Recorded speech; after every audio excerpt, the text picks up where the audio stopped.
Dan kita akan kembali berbincang bersama dengan Bima Yudhistira, beliau adalah Direktur Sales. Ya, Mas Bima, lantas bagaimana proyeksi dari pertumbuhan ekonomi Sales sendiri pada kuartal ketiga 2021? Di kuartal ketiga perkiraannya ekonomi akan kembali kontraksi, trajektori resesi lagi di -1% year on year. Kemudian secara full year itu harapannya masih positif. Jadi meskipun ada kontraksi di Q1 dan di Q3, tapi karena tertutup dengan pertumbuhan yang lebih tinggi di kuartal kedua, kemudian juga harapan di kuartal keempat sudah ada pelonggaran, ekonomi kembali bergerak. Jadi di overall full year di kisaran 2-3% year on year. Baik, tapi kenapa gapnya cukup jauh ya dari 7%-an, 7,07 kemudian menjadi -1% untuk kuartal 3 ini, Mas? Apa yang melatar belakangin begitu dari proyeksian? Karena pada waktu kuartal ketiga 2020, pada saat itu ada pelonggaran, mobilitas masyarakatnya cukup longgar. Ini karena juga ada adaptasi kebiasaan baru, pusat-pusat perbelanjaan, retail pada waktu tahun 2020 sudah mulai dibuka. Nah sekarang kondisi situasi berbeda sekali. Kuartal ketiga pusat perbelanjaan, ya mall masih tutup. Kemudian juga dari sisi mobilitas transportasi juga relatif rendah. Meskipun yang ada game changer-nya adalah di sisi ekspor. Baik. Harga komoditas tidak setinggi ya pada tahun 2021 ini di Q3. Sawit masih bagus, kemudian pertambangan juga masih bagus. Itu mungkin kenapa kontraksinya tidak akan terlalu dalam ya.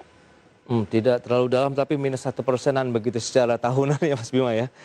Baik, tapi kalau kita bicara mengenai kinerja ekspor, tapi kan surplus perdagangan juga terjadi dalam beberapa kali dan beberapa waktu terakhir begitu. Selalu kita surplus, Mas Bima. Apakah ini tidak bisa menjadi pendorong juga untuk laju perekonomian nasional kita? Ya, surplus, tetapi di sisi yang lain surplusnya relatif mengalami penurunan dalam beberapa bulan terakhir. Ini juga salah satu indikasi ekspor meningkat, tetapi di sisi yang lain juga peningkatannya tadi bergantung. Kita masih ada 1 bulan lagi, 1 bulan efektif, 1 bulan setengah. Kita masih memperhatikan bagaimana Amerika, kemudian China, Eropa juga, negara-negara di ASEAN, itu bagaimana mereka mengatasi varian Delta, karena ada lonjakan kasus kembali. Nah ini juga akan menjadi salah satu hambatan dari kinerja ekspor yang lebih baik di kuartal ketiga. Andalan masih dari sisi komoditas pertambangan, batu bara khususnya maupun CPO ini Mas Bima untuk Indonesia sendiri? Masih didominasi oleh raw material dan olahan primer. Ya, tapi dengan ada beberapa negara tujuan ekspor seperti yang Anda katakan begitu lockdown parsial sedang mereka lakukan, apakah ini justru akan menjadi hambatan ke depannya? Ya, ini semua benar-betul sedang melihat bagaimana pergerakan harga komoditas. Tapi harapannya kita tidak juga terjebak ya pada komoditas yang utama. Kita masih punya komoditas-komoditas yang lainnya, misalkan di perkebunan tidak hanya sawit, tapi kita juga punya kopi, kemudian juga ada coklat dan teh juga.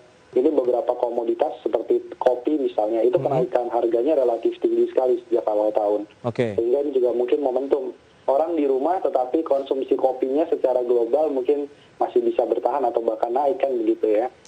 Jadi ini juga salah satu peluang untuk diversifikasi produk ekspor dan juga diversifikasi tujuan ekspor. Market mana yang pemulihannya lebih cepat, penanganan pandeminya lebih baik, harus penetrasi ke sana dengan berbagai insentif. Diversifikasi perlu dilakukan tidak? Paling tidak untuk negara tujuan ekspor kita. Jadi tidak ke negara-negara tradisional saja begitu yang memiliki hubungan dagang dengan Indonesia. Ya, ini pelajaran penting ya selama masa pandemi. Kalau kita porsinya besar ke negara-negara utama, memang pasarnya besar, kemudian daya belinya tinggi.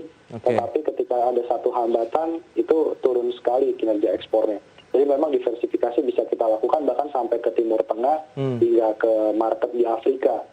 Makanya jadi pendekatannya nanti selain kawasan juga per spesifik negara. Negara mana yang pemulihannya cepat, berarti di situ adalah peluang ke depannya lebih bagus. Baik, tapi Anda tetap optimis ya untuk pertumbuhan ekonomi Indonesia paling tidak di sepanjang tahun ini. Meskipun target Anda ini justru lebih rendah dari semua proyeksi yang sudah disampaikan tadi dari IMF maupun Bank Indonesia dan juga ADB. Ya, jadi memang masih banyak uncertainty, masih banyak ketidakpastian, tetapi kita semua berharap pertumbuhannya memang positif. Jadi bisa positif 2-3%, overall di 2021 ini sebuah prestasi sudah sebenarnya. Karena kita menunggu kuartal keempat bagaimana nanti penanganan pandemi juga realisasi dari pemulihan ekonominya. Oke, itu dia, nanti kita sama-sama menunggu bagaimana apakah realisasinya akan lebih baik atau tidak, semuanya juga berpulang daripada penanganan pandemi COVID-19. Mas Bima, terima kasih banyak atas waktu yang diberikan dan Baik, juga sama-sama. analisisnya. Sukses untuk Anda dan selamat melanjutkan aktivitas Anda, Mas Bima.